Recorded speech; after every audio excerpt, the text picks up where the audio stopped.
আসসালামু আলাইকুম, কেমন আছেন সবাই? আশা করছি সবাই ভালো আছেন। তো দর্শক শ্রোতা, আজকে আবার আপনাদের মাধ্যমে নতুন আরেকটি ভিডিও নিয়ে এসেছি। আশা করছি ধৈর্য সহকারে সম্পূর্ণ ভিডিওটা দেখবেন। তো দর্শক শ্রোতা, একজন প্রবাসী ভাই, তিনি দুবাই প্রবাসী। তো তার ওয়াইফ বাংলাদেশে থাকতো, তার ওয়াইফকে সে দুবাই নিয়ে গেছেন। নিয়ে যাওয়ার পরে তার ওয়াইফকে সে এতটাই ভালোবাসে, বা ওয়াইফকে দিয়ে রান্না পর্যন্ত করায়নি, সে হোটেল থেকে এনে এনে তারপর তার ওয়াইফকে নিয়ে খেত সেখানে, মানে এতটুকু ভালোই উনি বাসে।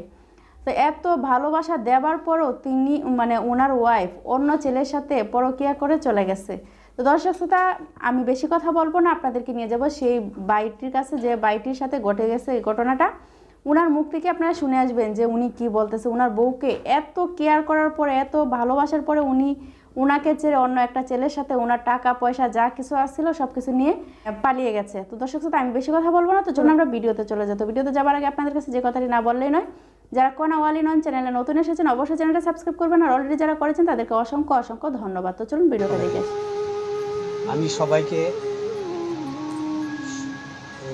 সালাম দিতেছি, সবাই আমার সালাম গ্রহণ করেন। আসসালামু আলাইকুম রহমতুল্লাহ।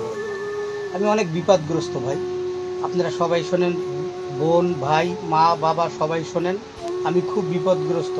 আমার ওয়াইফ আইনে এখানে দুবাইতে আমি রাখছি, অনেক টাকা খরচ করছি, টাকার কোনো বিকল্প নাই, প্রচুর টাকা খরচ করছি।